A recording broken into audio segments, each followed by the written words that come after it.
Alright guys, I got your boy Jet Stingren here today, and today we are back with Summerverse 1999, and we are finally here in patch 2.5. So as always, we're going to do our monthly, well, somewhat monthly tier list of the new characters who got their euphorias, and talk about what characters that should go up and down. And of course, we will talk about that in full detail in this video here.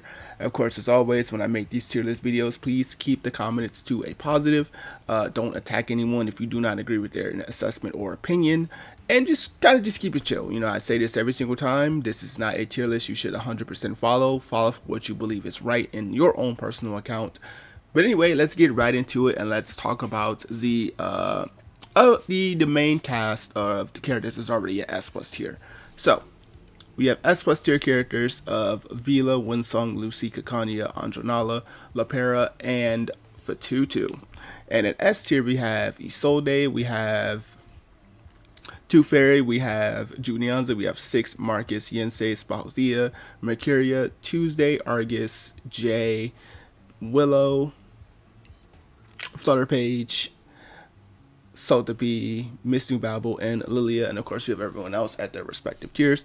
And just to let everyone know, we already have the characters who got their euphorias and all that stuff down here, so everyone should be good to go for that. But let's first start off talking about characters that we should move up and down. First character I'm moving up is Flutter Page.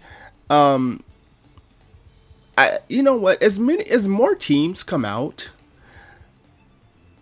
Flutter Page has become a staple on pretty much every team in the game. I think the only team where you don't necessarily mind not having Flutter Page is probably Poison, but she fits well in J Babel comps. She fits well in basically every follow-up comps because she's made for follow-up. She's made for double carry comps. She's made for every single comp in the entire game. Flutter Page is just that good, and of course with the new unit that came out, Leon Yu, she's perfect for her too because Leon Yu's a follow-up. So there's really no not denying the impact that Flutter Page has had with, one, her incredible +1 AP effect. I keep saying this, but +1 AP is insane. It's insane because this also allows you to be a little bit more aggressive with your DPSs without the restriction, because some characters are naturally AP hungry in what they want to do, and like Ju, for example, you can consider as kind of AP hungry because you always want to attack and channel with Ju within the same turn. That's already 2 of your max 4 options, and then that could put you in a situation where like, oh, I can't buff this turn, or I can't set this debuff up this turn. Flutter Page makes it at least somewhat easier because you're getting 5 actions instead of the 4, which is really good. And if you even picked up the P1 like I did, then it gets even better because it gets to be a little bit more consistent with other units in the game. So it's really hard. But of course, at a P0 standpoint, which is where I base these units off of, she's still goated in pretty much every single team you can think of. Man, she is just tried and true. A support that can just be slapped on, that can do what she can do, and she really does fit the unreplaceable tier, because who else is giving you a +1 AP? No one. I mean, you could argue Regu, but that was Regu when she had her beta buff. Now, of course, in due time, she will probably get her own natural buffs, and now I'm more inclined to believe that Regulus could keep her +1 AP buff since we have Flutter Page, but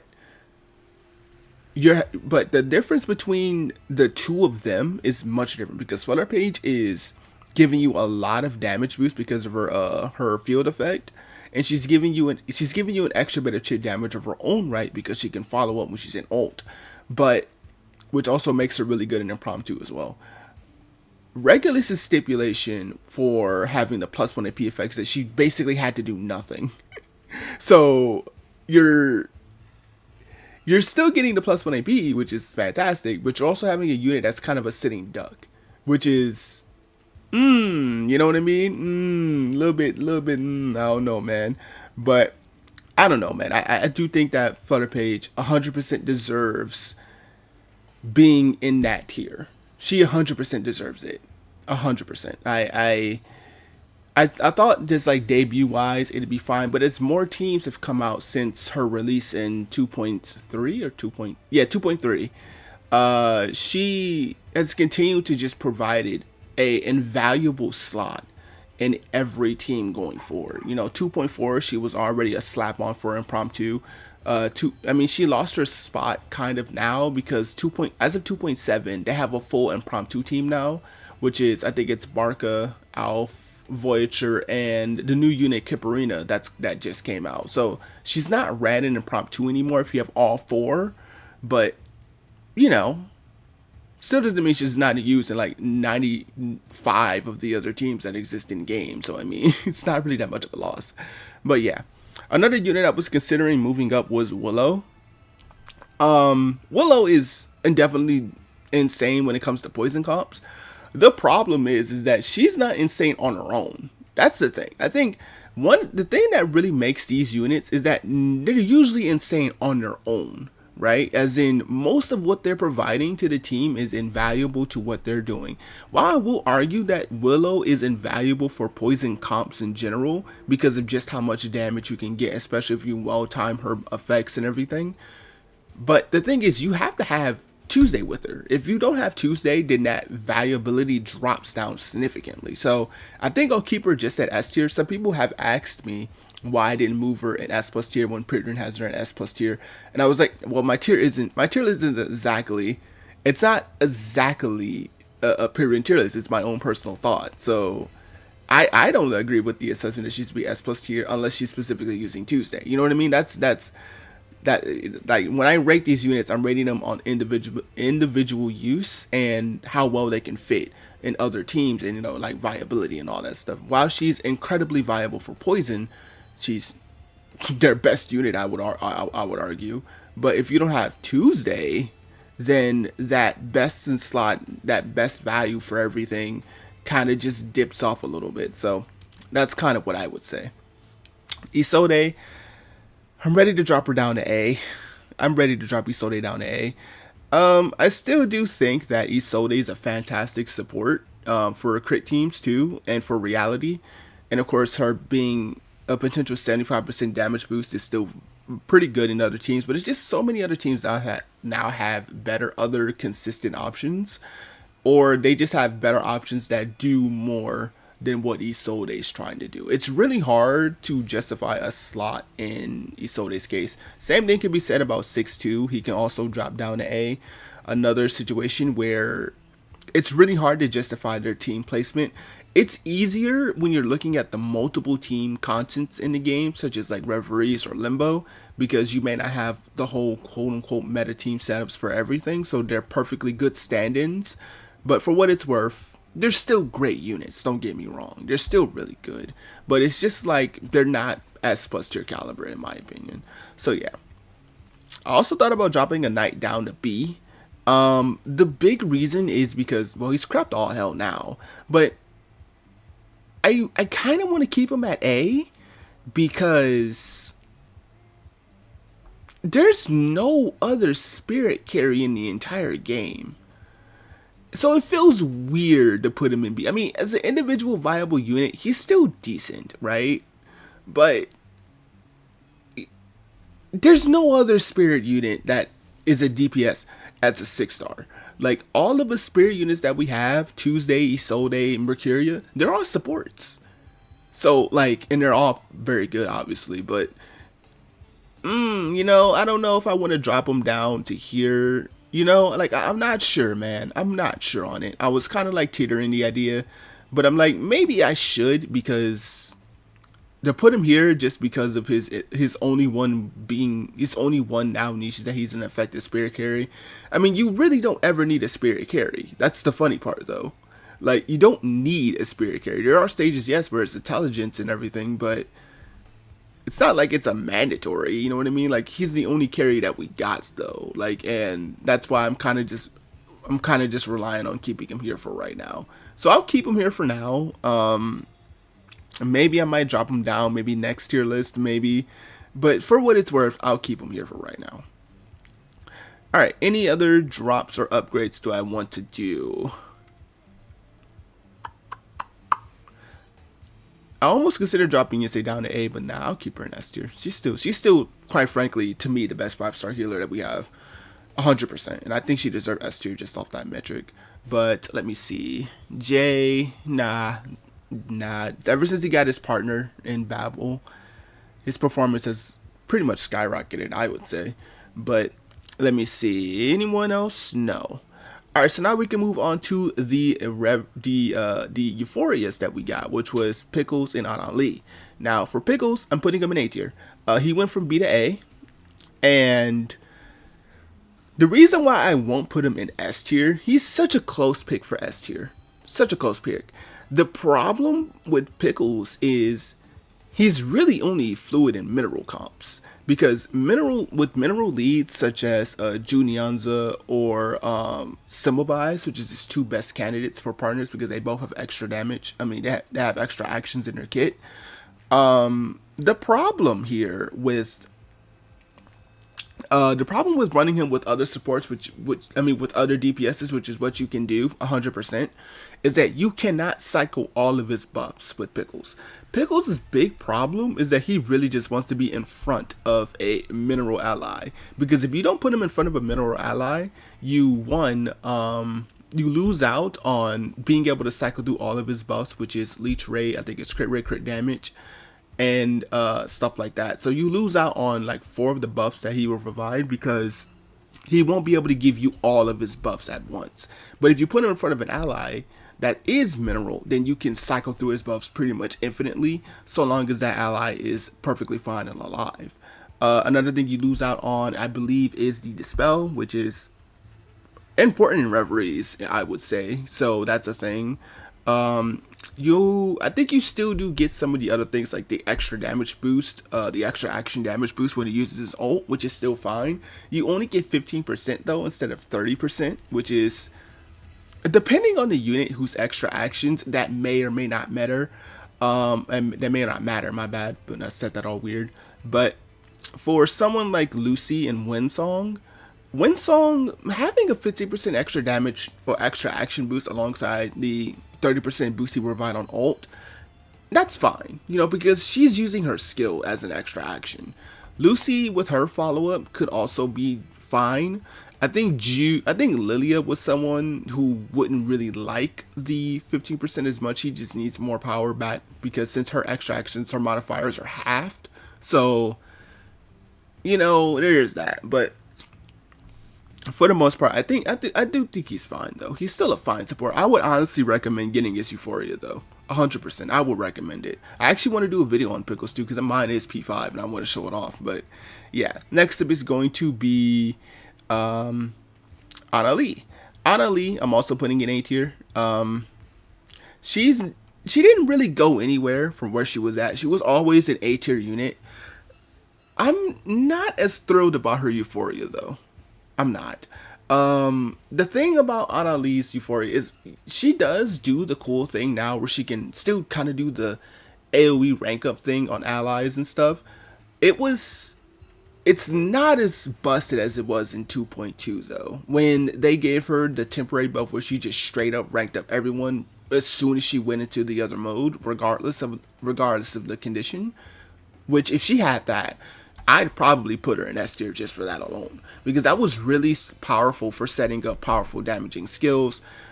It was really good for unlocking key buffs. This is really good for characters like Argus, who can basically just cast level 3 of Gravedigger without really too much of a hassle. This was good for characters who really loved leaning into Incantation Might for damage. So Marcus was a prime example of this.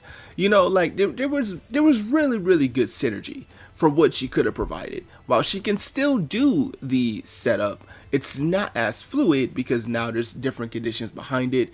What I don't like now about Anali though is that they try to make her into like a negative status unit, where it's great for a unit that I'm going to be ranking in this video, the new unit Noor. It just felt like they tried to put her into a position of something that she didn't really need to be in.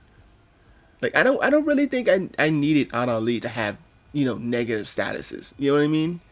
Like, it's one of those examples where they take an old unit instead of improving on their strengths, which they did do for Anali. I won't dismiss that. But instead of improving more on her strengths, they decided to put her into a different field where she wouldn't necessarily have to have needed to be there to begin with. And that's my thing. I don't think she needed to be in a negative status team. I don't think she needed it. But they did it. It's okay. But yeah. But honestly, I think she's fine.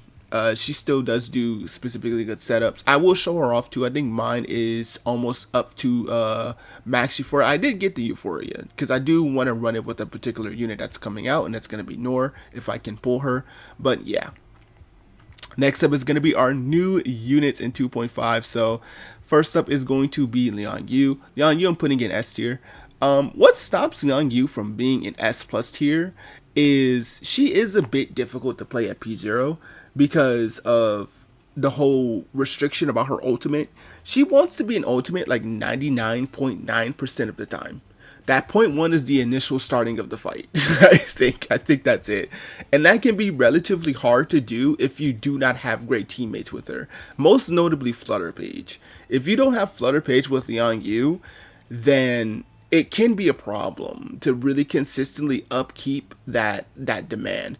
One of the things I talked about previously with Flutter Page, which was such a great boon, is that it allows units who are naturally AP hungry to be able to be more fluid in the rotation, right? Without not taking away so much from other characters. So having that plus 1 AP for someone like Liang Yu is insane because that's going to give her the moxie needed to consistently funnel her ultimate. This also gives her the ability to make further use of her effect on Quan Lang, which is, extra, rank up effects or extra damage depending on the talents that you use with the skills. So there's really, really insane synergy between the two of them, which makes it such a great fitting. Alternatively, another good option you could use if you don't have Flutter Page is actually Anjo.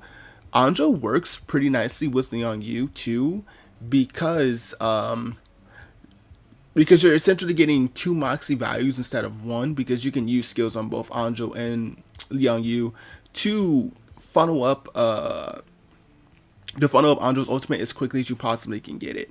So that's a thing. I'm pretty sure you can consistently get a 2-turn rotation pretty quickly with Anjo, provided that you're really quick on using the skills for both of them. So there's that. Also, Green Talon's a pretty good combination for Anjo too, because her Green Talon gives you debuffs. It gives you like stack of poison, burn, and rigidity, which is also going to empower up Anjo's ultimate. So that's also a thing that you can really look forward to if you want to run them together at P0. But P1, I think if you get Liang Yu at P1, she magically jumps up here. Honestly, I think P1, because P1 gives you an extra turn to have her ultimate filled up, which is, that's all she really needed. Like, you can easily rotate ultimate within 3 turns, easily. So, yeah, I think P0 she's here, but P1 she jumps up to S plus tier, honestly. Noir is an A tier character. My problem with Noir is, she's not bad fundamentally by design, right? The whole chance to just double cast ultimate is, it's a big risk. It's a big risk to me, because you can set up everything right and hope you can do it, and then that is a good damaging source depending on the character, which, is all good. That's all good and fine. That's all good and dandy.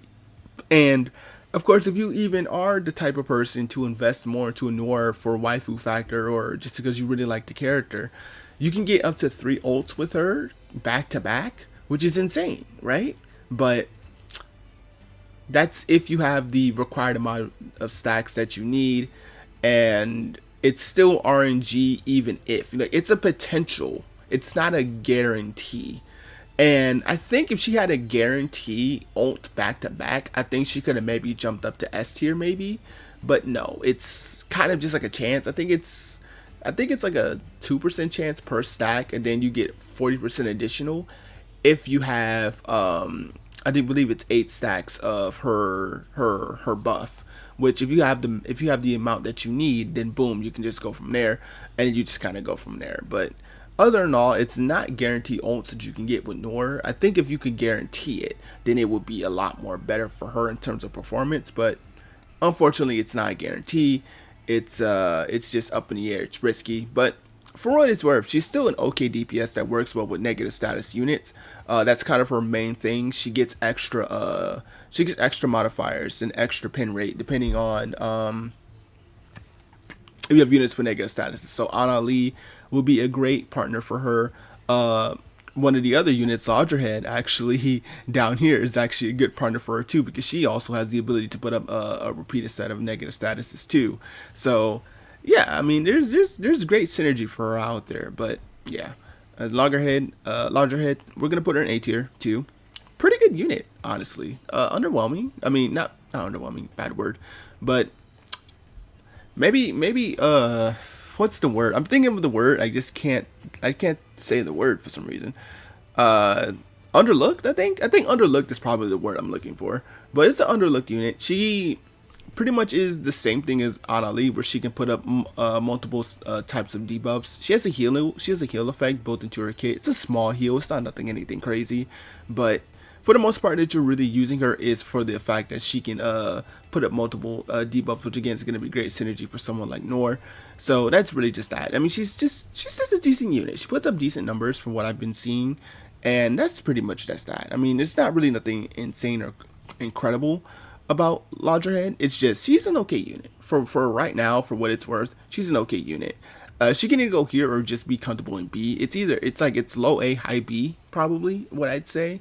But yeah, like these three are probably A plus units. Like all of these units are probably like A plus. I've never said like top rows like A plus units, but everyone here is probably just like a regular A, probably. But yeah, but that's just how I'm looking at it. And yeah, this is the tier list. We moved you up. We put Leon you here. We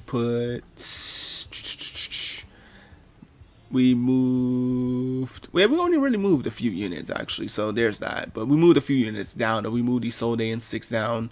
But yeah, for what it's worth, this is what we're looking like on the tier list so far. And yeah, if you have any further comments about the tier list, what do you guys think about the units in the comment section below, please let me know.